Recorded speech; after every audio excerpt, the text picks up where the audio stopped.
We're now going to finish off factorization by looking at adding and subtracting algebraic fractions where we need to find an LCD, a lowest common denominator, and we can't do that until we factorize the denominators. So let's look at this example first of all.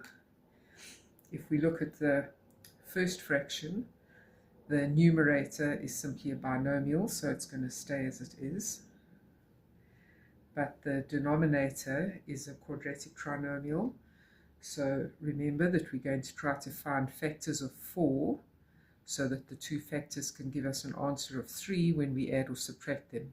So if we try 2 times 2, 2 and 2 can't give us 3. If we try 4 times 1, 4 and 1 can give us 3 through subtraction, which is correct because that second sign is a minus sign. So setting up my two brackets first of all, I'm going to factorize x squared into x times x. We've decided on 1 times 4. And then going back to that tutorial on factorizing trinomials, if the second sign is negative, it means the signs in the brackets are going to be different.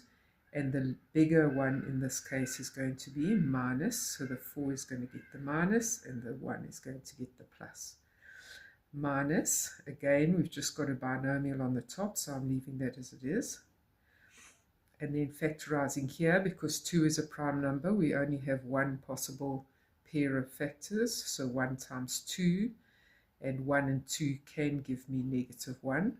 So again, breaking up my trinomial into two brackets, I've got x, my factors of 1 and 2, and then the signs in the brackets are different, and the biggest one is negative, so negative, positive. So what we're going to do now is we're going to try to put, instead of having two separate fractions, we're going to make one big fraction with the common denominator. So now how do we find that common denominator? So if we look at this fraction, it's got two brackets. Looking at that fraction, it's got two brackets.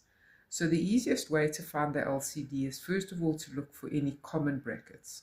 So both fractions have got the x plus 1 bracket, so that's definitely going to be in the LCD.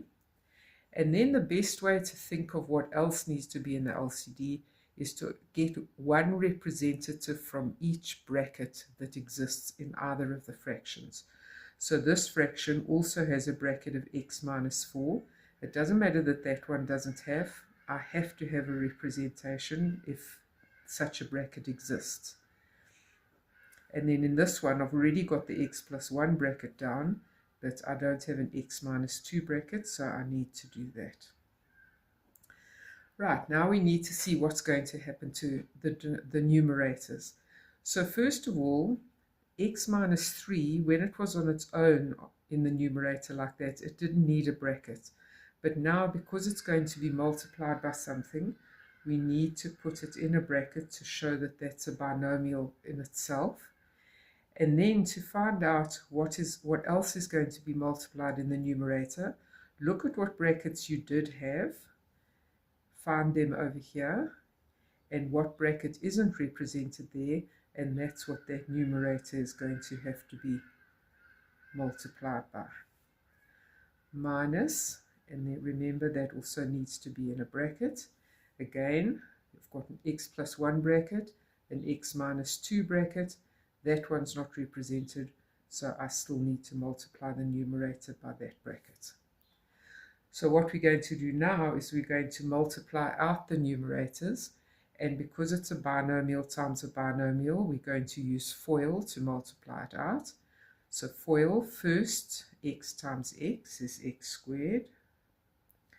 I'm going to do the long method where I do the outers and the inner separately and don't add them together in my head, just to recap the method. So O stands for outers. The outer one there with the outer one there will give me negative 2x.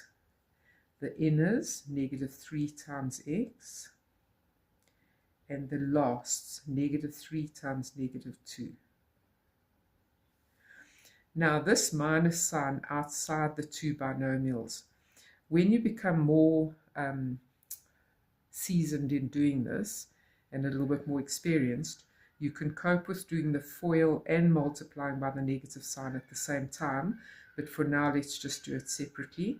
So if there's a minus outside this product, then you need to leave it there because it's going to affect the signs in the brackets just now.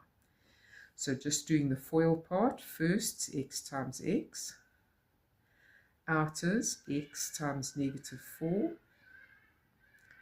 inners negative 1 times x, and lasts negative 1 times negative 4. And then, of course, all of that is still over the denominator, which we had worked out earlier on when we were trying to find the LCD. And keep bringing that denominator down, otherwise you forget that it exists. What's actually happening from here to there, to there, to there, in each step that you go, this means exactly the same as that. This means exactly the same as that. All I'm doing is I'm writing it in a different form each time as I try to process it. And the processing may only be done through proper mathematical means. So we can't break any mathematical rules. So all of this is going to stay as it is. I'm going to rather add all like terms in one shot. And then what's going to happen here is, because I've got a negative times a bracket, negative times positive, negative times negative, negative times negative, and negative times positive. So instead of saying that every time, you can just remember that when you're multiplying a bracket through by a negative, all the signs are changing in all of the terms. And I'm still bringing down my LCD.